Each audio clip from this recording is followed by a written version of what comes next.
Excel Tutorial 6, pages 337 through 341. All right, on page 336, you need to read about working with multiple worksheets.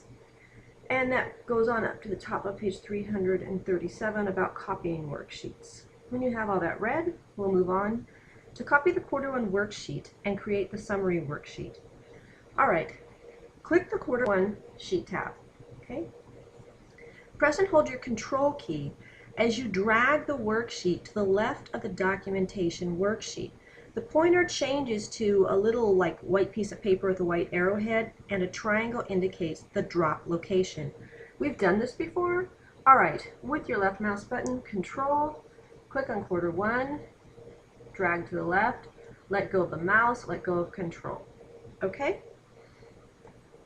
An identical copy of the quarter one worksheet appears in the new location.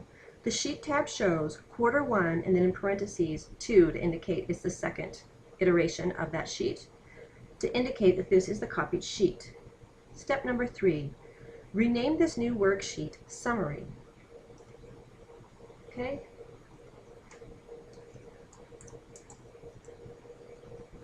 Always check your spelling and press your enter key. If you messed up a spelling, no big deal, just go back and rename it again. Move the summary worksheet between the documentation worksheet and the quarter one worksheet. Grab it with your left mouse button, pull, and let go. All right, to modify the summary worksheet, make sure the summary worksheet is the active sheet. As you can see, it's in green. If yours isn't, just click on it. In cell A3, all right, cell A3, enter 2016. This is the year to which the summary refers. In cell A1, enter Better World Recycling - Columbia total. Okay, so basically we're just going to tack the word total onto the end. The way you do, we type everything, right? The new title reflects the worksheet's contents. The formatting should remain intact. Delete the collection data from the range B6 to E10. All right, B6 to E10. Just select it and press your delete key. The formatting remains intact. Take a look at figure 6-5 on the next page, and you'll see your screen should look just like that. Step number 5, insert a new column C into the worksheet. Okay, the way this instruction is written is a little bit odd. All they're asking you to do is to insert a column. Okay, so we're just going to go to the column header on C.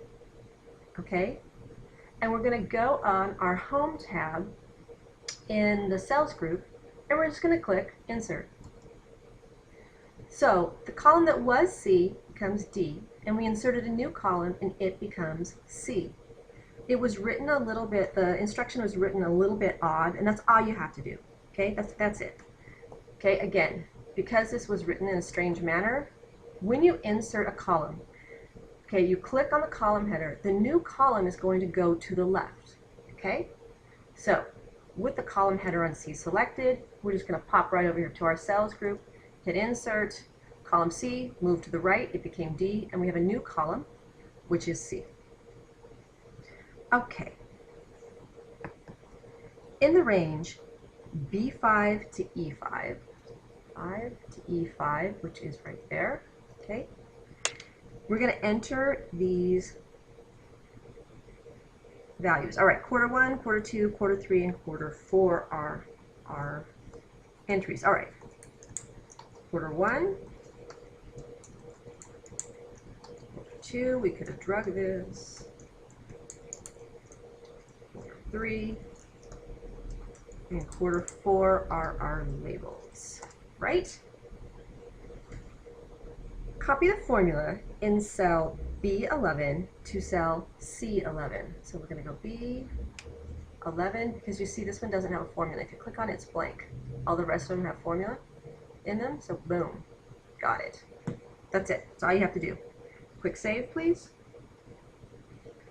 All right, on page 339, here we go. This is the part where you really need to study and pay attention. you must read about referencing cells and ranges in other worksheets. Okay? It's very important that you understand how to do this and you understand the syntax of it. Take a look at the top of page 339, and the first example they show you, it says equals the sheet name that you're referencing, exclamation point, cell range. Okay? Sheet name is the worksheet's name as listed in the Sheet tab, and the cell range is the reference to the cell or range in that worksheet. An exclamation mark separates the worksheet reference from the cell or range reference. Okay? Again, you really need to go over this and fully understand it before you move on, because this is something that will get you if you don't understand it. And then in particular, pay attention to what happens if you have a space in a worksheet name, which we do.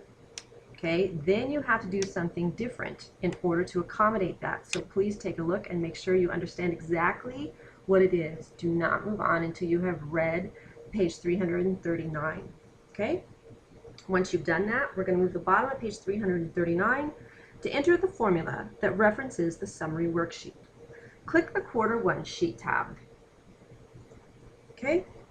Press and hold the Shift key and click the Quarter 4 Sheet tab. So we're grouping quarters 1 through 4. Okay, if you look right up there, it now says Group. Select cell A4. This is the cell in which you want to enter the formula to display the fiscal year. Type your equal sign to begin the formula. Click the Summary Sheet tab, and then click cell A3. The reference to cell A3 in the summary worksheet is added to the formula in cell A4 in the grouped worksheets. Okay, one of the questions I always get, we grouped our worksheets. To ungroup, you click on another tab. Why didn't this ungroup? It didn't ungroup because we were actually inside of a formula. And when you're inside of a formula, you can click the other sheet tabs and it won't ungroup. Okay? Turn to page 340, please. Step number 4. On the formula bar, click. Okay, they're going to have us click this button right here, which is Enter.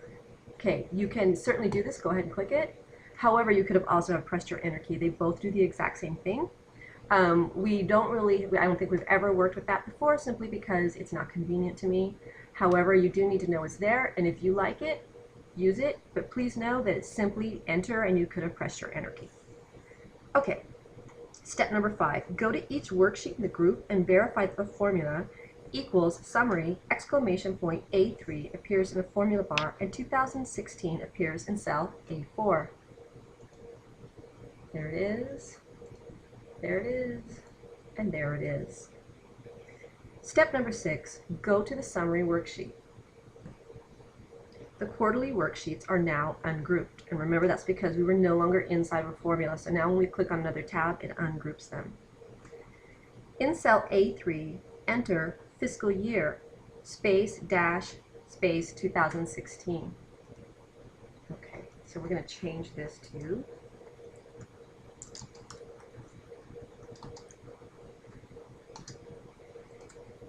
just like that. Go ahead and get that in there. The descriptive label in cell A3 is entered in the summary worksheet and is also displayed in the quarterly worksheets because of the formula you entered. Go to the quarter 1 through quarter 4 worksheets and verify that the label fiscal year 2016 appears in cell A4 in each worksheet. And there it is. Okay. Make sure they're all there. Move up to the top of page 341 to enter worksheet references for the quarterly totals. In the summary worksheet, go ahead and click on it if you're not there. Select cell B6. Okay, B6, please remember to always check your name box to make sure you're in the right cell. Type equals to begin the formula. Step 3, click the quarter 1 sheet tab and then click cell E6. Okay? Quarter 1, really careful to make sure we get the right one, E6. The cell is selected and added to the formula. Click the Enter button on the formula bar to complete the formula and return to the summary worksheet. Cell B6 remains selected and the formula equals, okay, take a look, single quote, quarter 1, single quote, exclamation point, E6. Remember, those single quotes are there because there's a space between the R and the 1, and when you have a space, you have to do this, okay? Take a look and make sure that that's exactly how yours appears. The formula result showing the total tons of paper collected in the first quarter of 2016, which is 1,311, appears in cell B6. Repeat steps 2 through 4 to enter the formula with worksheet references in cells C6, D6, and E6. Okay, here we go. So, what does this equal? Well, remember, this one equaled E6 in quarter 1, right? So therefore, this one must equal E6 in quarter 2. So we're going to go equals quarter 2. And I said, did I say E6 or B6? I said E6, right? So I'm just going to check this really quick. This is quarter 1 E6. This is quarter 2 E6. Now I need to do quarter 3 E6, right? 3 E6. And now I need to do quarter, whoops, I better hit my equal sign first, shouldn't I? Get ahead of myself. 6. And there we go. Okay, so you do just want to check really quickly, what should our totals be? 1,230, 914, and 1,126 tons of paper. Okay, got it? All right, step number 7.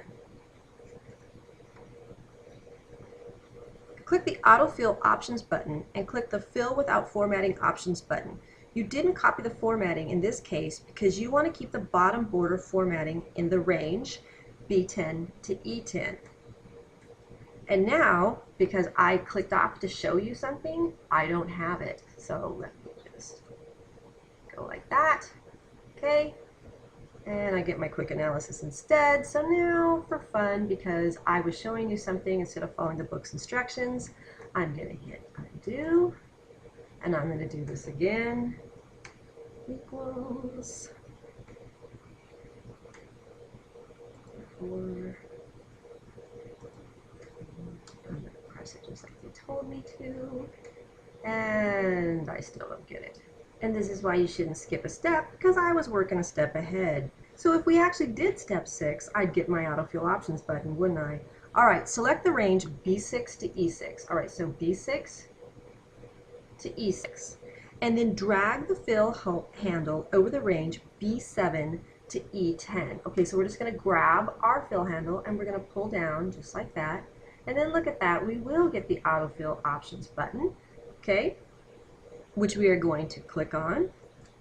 And we are going to select Fill Without Formatting. Amazing what happens when I follow the instructions, isn't it? So you didn't copy the formatting in this case because you want to keep the bottom border formatting in the range B10 to E10. The total values for the year appear in the range. All right, deselect. All right, the summary worksheet now shows the 2016 total of each recyclable item collected in Columbia.